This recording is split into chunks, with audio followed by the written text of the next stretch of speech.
Before I can put the cute details on the pancake and frying pan, I have to let the first layer dry. So I'm going in and doing my lettering, and this time I actually didn't run out of room. I'm finally learning, folks.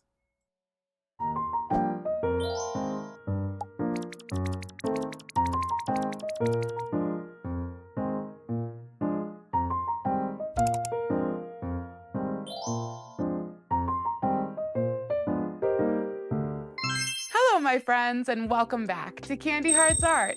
I'm Candy, and I'm so glad that you're here with me today. You know, I make art in all different sizes. Nothing super huge yet, but I definitely know my way around an 18 by 24 inch canvas. That being said, there's some part of me, probably the part of me that is absolutely obsessed with all things miniature, that really loves working small. Sometimes the tiniest projects bring the biggest burst of joy. It's kind of magical. The little projects can really be very playful, quick, low pressure, and if you mess up and you have to start over, it feels way less tragic, most of the time. So today I'm making a fresh batch of artist trading cards, also known as ATCs. If you've never heard of them before, artist trading cards are kind of like Pokemon cards or baseball cards, but for artists. Each card is about 2.5 by 3.5 inches and covered in original artwork. And just like any other collectible card, they're meant to be traded. ATCs are such a great way to share your unique art style with other creatives. Also, to experiment with new techniques you've been itching to try. So go grab a snack, get cozy, and settle in to watch me make some tiny, adorable art. Before we get started, I wanted to tell you a little bit about why I'm making artist trading cards today. It all started about a year ago when I was doing some classic late night scrolling on Instagram, and I came across a reel about an artist trading card swap. And honestly, trading tiny art with strangers from around the world sounded so cool, I had to join in. This will be my third time participating in the semi-annual ATC swap hosted by the fabulous abstract artist Abby Houston, who's based in Portland, Oregon. You can find Abby on Instagram. I will link her in the description box below. I highly recommend you follow her. She is awesome. So here's how the swap works. Artists from all over the world send Abby 6 to 10 original mini masterpieces. In return, she sends you the same number of cards back from other artists, plus one from Abby herself. It's like having tiny art pen pals. It's super fun and a great way to connect and get inspired and see what everyone else is creating. And the cherry on top of the sweet little art trade Sunday, you don't even have to hunt down all the people to trade with. Abby totally handles all of that. Introverted artists rejoice!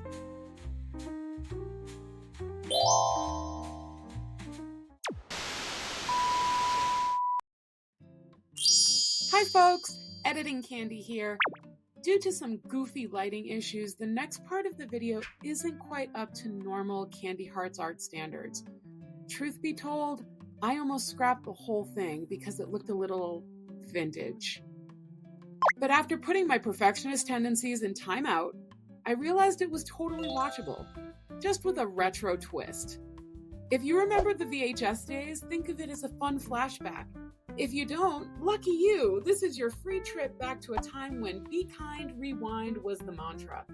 Either way, stick around because you do not want to miss this parade of tiny cuteness. Okay, my friends, let's get started on our artist trading cards. Of course, we need our cards, which I cut from Strathmore Bristol paper. You can use any thick paper you like. I just happen to have this lying around. So being the crafting hoarder that I am, I have all this scrapbooking paper laying around, and I wanted to use it as the background for my cards, but the paper itself isn't thick enough to be a card. It's just not very substantial. So I decided to Mod Podge it to the Bristol board and then cut it down to size. And now I have 8 little cards with really pretty backgrounds that are just begging to be painted on. Okay, here we go. Artist trading card number 1. If you've been watching me for a while, you know that I'm no stranger to the silly pun. I decided to go with that theme for this batch of artist trading cards. I'm going to do some cute kawaii food puns today, folks. Not only do I want these cards to be adorable, but I also want them to be a little inspirational and motivational. So I'm going to be adding some collaged words and phrases. I'm going to be writing a little message on there as well to sort of tie into the whole theme. Now that our avocado is looking so adorable, you just want to give him a big kiss, I'm adding the words, I hope you avo great day. To finish up, I add a few little pink hearts and our little avocado trading card is done. And now we're on to ATC number 2. You might already be able to tell from the sketch what I'm painting on here. If you guessed watermelon, yep, you're right. You might notice I used the same background for this card as I did for the avocado card. I really love this paper. This scrapbooking paper has a garden theme to it. There's a bunch of gardening tools on it, and I thought that would work really well with these two fruits that you would find in a garden. Painting small can be really fun, but it can also be quite a challenge. As you will see, I'm using some of my tiniest brushes for this project. Here you're going to see me goof up and run out of space for the word melon, but I was able to figure out a workaround pretty quickly.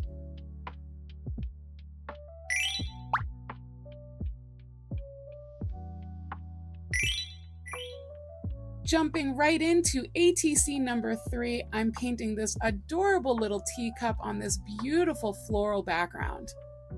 Now I'm painting a little tea bag tag. It's really important that this cup of liquid is identifiable as a cup of tea and can't be confused with a cup of coffee. Now I am struggling again with the spacing of the lettering, but I find a way once again to remedy that pretty quickly. I can't believe I keep making this mistake, but we're just going to keep going with it, folks. And as I work out my lettering snafus, you will soon see why it's so important that you are able to identify this little cup of liquid as a cup of tea. It's because the words on the card are going to say, "You are beautiful."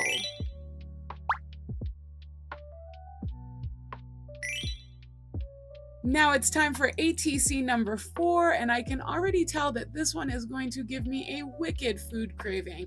I think I've mentioned in other videos that I am on a low-carb journey for my health, and there aren't a lot of pancakes in my diet these days, folks. I'm not a big fan of low-carb pancakes. They just don't cut it for me.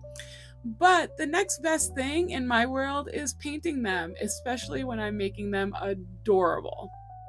Before I can put the cute details on the pancake and frying pan, I have to let the first layer dry. So I'm going in and doing my lettering, and this time I actually didn't run out of room. I'm finally learning, folks. As you've probably noticed from the first 3 cards, I like to add little embellishments like words cut out from magazines and scrapbooking paper, and I've done that here with the little zoom that I added on the right side.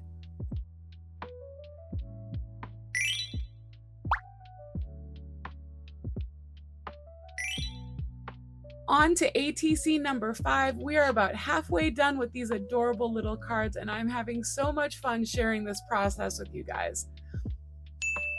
I really love this blue plaid background. I think it makes a perfect backdrop for this design. I stole this idea from a card that I made for my husband. You see, I sneak little notes into my husband's lunch just to make him smile, get through a long work day, remind him how absolutely adored he is. And I loved creating these little popcorn characters so much, I decided to recycle them in my artist trading cards this year. I just love how the little kernel is popping out of the bucket to say hi to you. I just think that's adorable. ATC number 6, we are in the home stretch. And as you can see, I've used this beautiful floral paper again, the same paper that I used in the tea card. As this little character starts to take shape, you might be able to guess what I'm actually painting. That's right, it's a bottle of soy sauce. This cutie patootie little soy sauce bottle is a character I've actually painted before. Last year, I created a collection of kawaii sushi themed stickers, and this little soy sauce dude is featured several times in that collection. I absolutely could not resist making a few teeny tiny little dumplings to dip into our soy sauce because what's better with soy sauce than dumplings?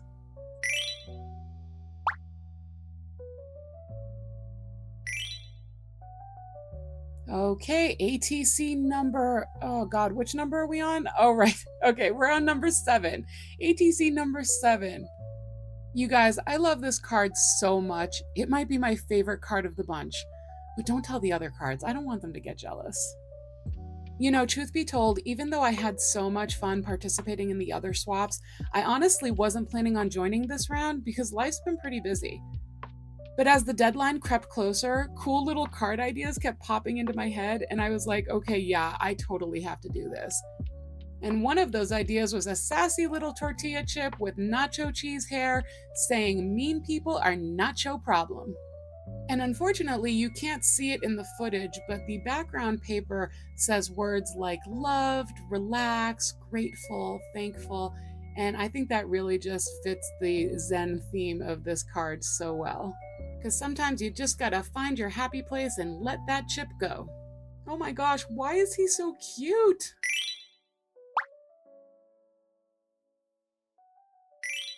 My friends, we have made it to the final card, and if you are still here with me, you deserve a round of applause.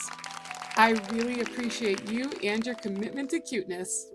You know, my friends, this might just be a silly little card with a talking donut on it, and the message I'm writing on it might seem a little simple, but I think it's really important. Do not give up. It's taken me a really long time to learn that some of my greatest joys and strengths have been waiting for me on the other side of discomfort. Tomorrow is a fresh day full of love and beauty, but it all begins with learning to love ourselves.